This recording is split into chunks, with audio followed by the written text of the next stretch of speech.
Thank you for coming. Today I would like to provide you with an update on NTSB's investigation into the crash that occurred near Conkin, Texas last week between a pickup truck and a medium-sized bus. The NTSB has been on scene since Thursday, gathering information that will eventually assist us in determining the probable cause of this crash, as well as enable us to issue recommendations to prevent similar crashes from happening again. As I stated before, the NTSB has launched a multidisciplinary team to the scene of this crash with expertise in human performance, survival factors, vehicle factors, and highway factors, along with a member of our Transportation Disaster Assistance Team. We've also established parties to the investigation. Party system allows us to work with experts in general industries that can provide technical assistance to our investigation. The parties to this investigation are the Texas Department of Public Safety, the Texas Department of Transportation, as well as Turtle Top, which is the second stage manufacturer of the bus. Our investigators have been on scene gathering information in a variety of areas during this fact-gathering phase of our investigation. Our human performance group have interviewed the witnesses that were behind the pickup truck. We've obtained a copy of the video that they've taken and have forwarded it to our video specialists in Washington, D.C. for analysis. Now, from that analysis, we will know more precisely about the speed of the truck as well as its lane deviations.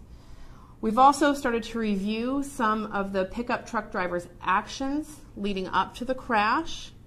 We've begun interviewing people who may know the pickup truck driver or may have seen him before the crash. If anyone has information they'd like to report to us regarding this crash, they can do so using an email. That email is witness@ntsb.gov. Again, that's witness, WITNESS, @ntsb.gov. We've also started to review the actions of the bus driver leading up to the crash.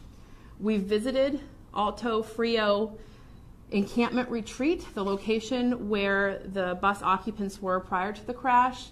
We've also visited the First Baptist Church of New Braunfels from where they came. Toxicology samples have been collected from both drivers and are being sent in for analysis. We also have cell phone records and content from both drivers' cell phones that is being collected and will be analyzed. Our survival factors group has completed their examination of both vehicles involved in the crash. I mentioned yesterday, or on our last press briefing, that the bus was equipped with seatbelts and that most, if not all, of the passengers in the bus were wearing their seatbelts. For the bus, it was also equipped with airbags for the driver and front seat occupants. Those airbags did deploy on the bus. For the pickup truck, it was also equipped with airbags. The driver airbag did deploy, but it appears that the driver of the pickup truck was not wearing his seatbelt. We've also completed a seating chart of where the bus occupants were positioned inside the bus. Our survival factors group is also in the process of documenting the damage to both of the vehicles, to the bus and to the pickup truck, where we'll use a three-dimensional laser scanning technology to map the damage to the vehicles. This will help us explain the overall damage and the crash dynamics. As part of our investigation, we've also begun to review dispatch logs and interview the first responders. On behalf of the NTSB, we'd like to thank the emergency responders to this crash and their long and hard work on scene. Our vehicle factors group has completed their initial mechanical inspections of both vehicles involved in the crash. Preliminarily, there appear to be no pre-existing mechanical defects with either vehicle. Both vehicles were equipped with airbag control modules. These modules are capable of recording crash event data and storing that. However, due to the damage and loss of power from the crash, no data was available to be imaged on scene. So we've taken both of those modules and they're being shipped back to our lab in Washington, D.C. for further analysis.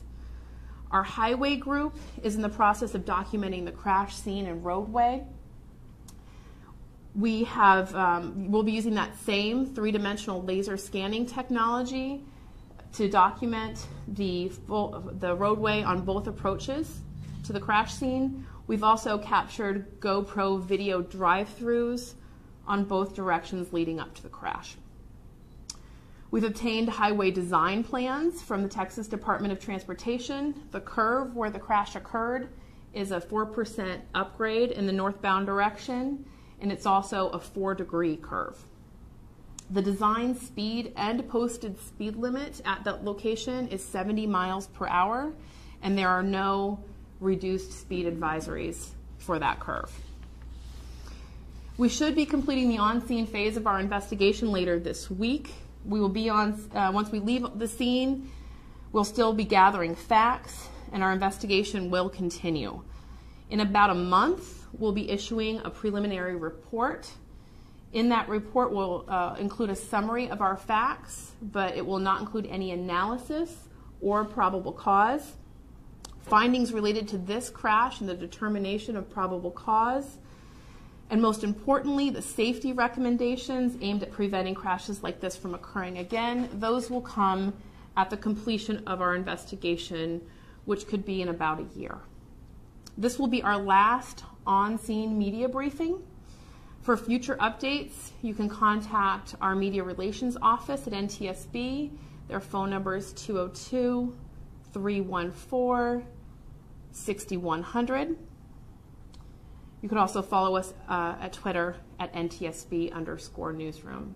At this time, I'll take a few questions. The modules in the vehicles, was there damage to them when you say you couldn't read the readout on the scene, at the scene?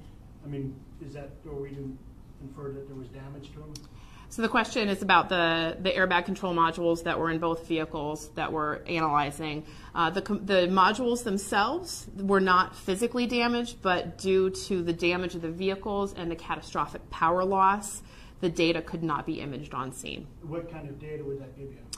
Typically, the airbag control modules of most all passenger vehicles that are on the road today record things such as speed, engine, RPMs, throttle inputs, and braking. They also record whether or not drivers are belted. Could you explain what the GoPro reference was? Sure. The question is about our GoPro video recordings. That's one of the methods we use to document the overall crash scene. We'll do GoPro drive-throughs in both directions leading up to the crash, because when we go back to DC, we'll still continue our investigation, and we won't be able to be here in the area, so we'll be able to look back through and ride back through the crash scene. The one victim who survived, Rose Harris, where was she seated? Miss Harris was seated in the right rear corner of the bus. Our surviving passenger was seated in the right rear corner of the bus.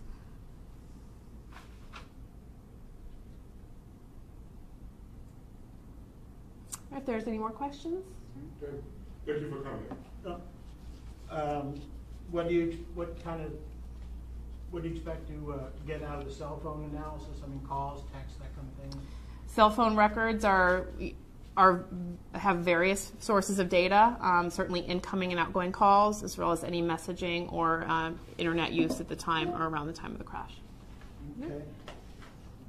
Thank you. Thank you.